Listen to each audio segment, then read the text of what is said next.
o capítulo 16, versículo 16, que diz assim: certo dia, enquanto íamos no lugar de oração, veio ao nosso encontro uma escrava, possuído pelo espírito pelo qual ela predizia o futuro.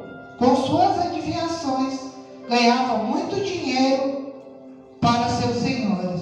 Ela seguia Paulo e gritava: este homem são servos do Deus Altíssimo e vieram anunciar com vocês poder e salvação. Isso continuava por vários dias, até Paulo se dignar. Se voltou e disse: espírito dentro dessa jovem, eu ordeno que em nome de Jesus saia dela. E no mesmo instante o espírito deixou. Quando os senhores da escrava viram que suas expectativas de lucro haviam sido frustradas, agarraram Paulo e Silas, amarraram na presença da autoridade, na praça do mercado, e tumultuaram a cidade. Gritavam para os magistrados: ele ensina os costumes para nós romanos. Não podemos seguir, pois contraria a nossa lei. Logo uma multidão revoltou, juntou-se a Paulo e Silas e ordenou que fossem despidos e açoitados com varas. Depois de serem severamente açoitados, foram lançados na prisão. Até aqui, irmãos. Aqui, no momento de pregação de Paulo, uma mulher que se dizia adivinha, que previa o futuro, enganava as pessoas. Então o apóstolo Paulo chega para ela e diz: em nome de Jesus, esse espírito que te atormenta, sai agora em nome de Jesus. E sai aquele espírito. Só que aquelas pessoas, querem ter agora, que ganhavam dinheiro em cima daquela mulher, ficaram revoltados com Paulo e Silas. Em vez de comemorar, em vez de ficar feliz, porque aquela mulher estava liberta, não. Eles disseram: agora eles vão ver o que acontece com quem se levanta para fazer a obra nesse lugar. Então eles prendem Paulo e Silas e açoitam ele. E foram muitas açoites, irmãos, que eles ficaram muito feridos. Paulo e Silas, naquele momento, foram para fazer a obra, pensaram que iam ser aplaudidos, mas foram caluniados em praça pública. Mas o Senhor Jesus, ele conhecia o coração dos dois, e ele sabia o coração bom que tinha Paulo e Silas, que eles foram para fazer a obra. E o próprio Deus toma essa batalha, porque quando a gente tem Deus na nossa vida, pode se levantar calúnia, pode se levantar prisão, pode se levantar o que for. O Senhor, ele nos cuida, até nos momentos mais difíceis da nossa vida. Então começa a provação mais difícil na vida do apóstolo Paulo, que eram 3 repartições, irmão. A primeira repartição tinha ar fresco e luz. A segunda repartição que eles foram, não tinha luz, não tinha ar fresco e era frio. No subterrâneo, onde tinham portões de ferro, ter seus pés e as suas mãos, do jeito que eles não poderiam sair, porque eram correntes nas mãos, correntes nos pés, trancafiados de uma forma que não tinha jeito de escapar. E a terceira repartição, que era o último lugar que eles iriam, seria a execução deles, onde eles sairiam mortos daquele lugar. Então a gente pode aprender muito nesse texto.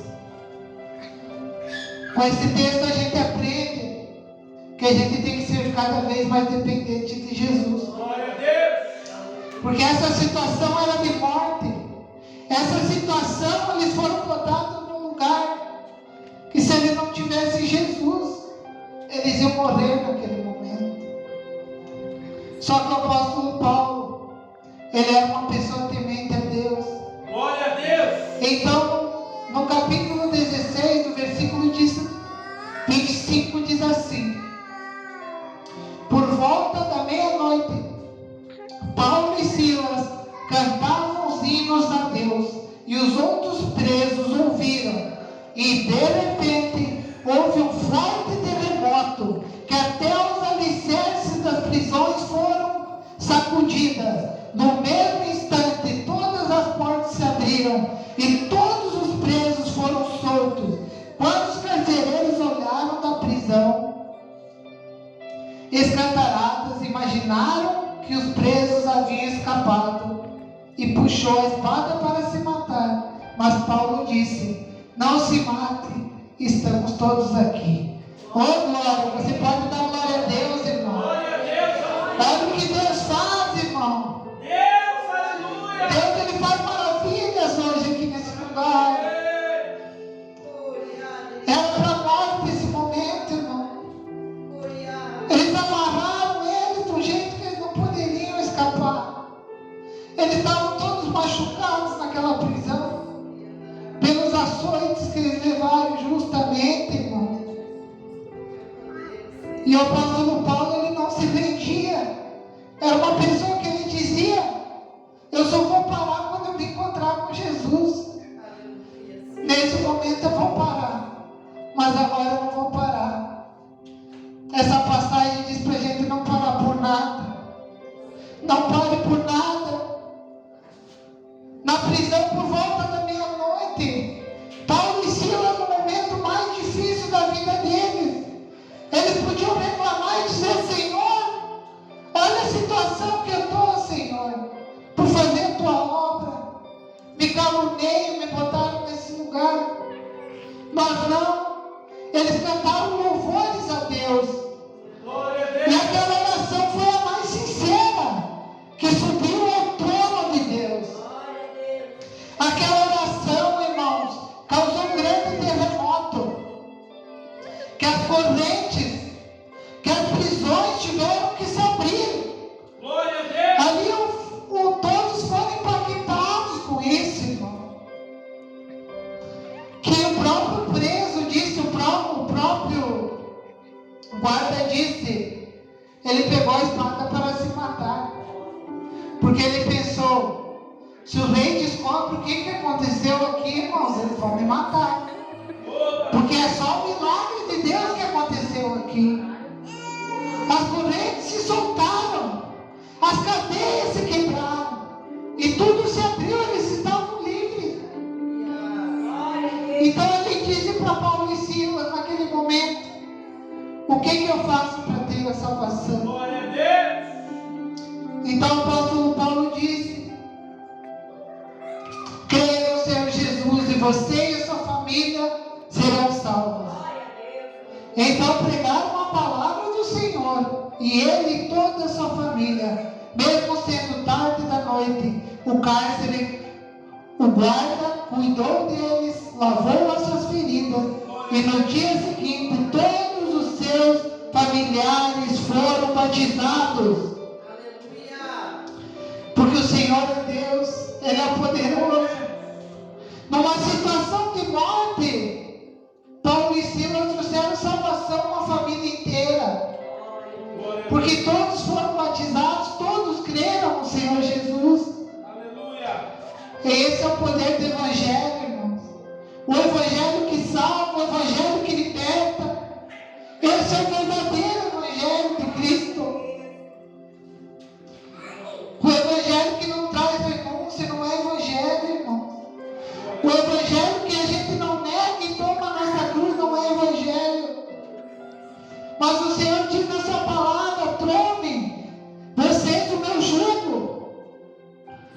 Tome a sua cruz, negue-se a si mesmo e siga-me. É o que o Senhor diz essa noite. Porque o meu jugo é suave e o meu fardo é leve. Quem sabe o teu fardo tem sido difícil de carregar. Você tem passado por coisas que nunca imaginou passar. Mas essa noite convém estar na tua casa. É o que Jesus diz para ti essa noite. Dê a glória só para Jesus, irmão. E Mateus 10, 22 diz assim: e por causa do meu nome sereis odiados de todos. Contudo, aquele que permanecer firme até o fim será salvo. É o que o Senhor diz esta noite. Permaneça no Senhor. Venha a luta, venha a dificuldade. Diz: Senhor, me capacita para vencer essa luta. Glória a Deus. Que tem muitos desertos que o Senhor, Ele nos coloca para nos capacitar. Aleluia. Para a gente aprender lições desse deserto. Muitas vezes, irmãos, é a intimidade que o Senhor quer conosco. Glória a Deus. O Senhor, Ele quer intimidade essa noite. Caramba. Ele quer fazer aliança contigo essa noite. Mas depende de você buscar ao Senhor. Porque na palavra em Crônicas diz que o meu povo, que se chama pelo meu nome, se humilhar e se libertar dos seus maus caminhos, eu abençoarei e sararei a terra. Glória a Quer que o Senhor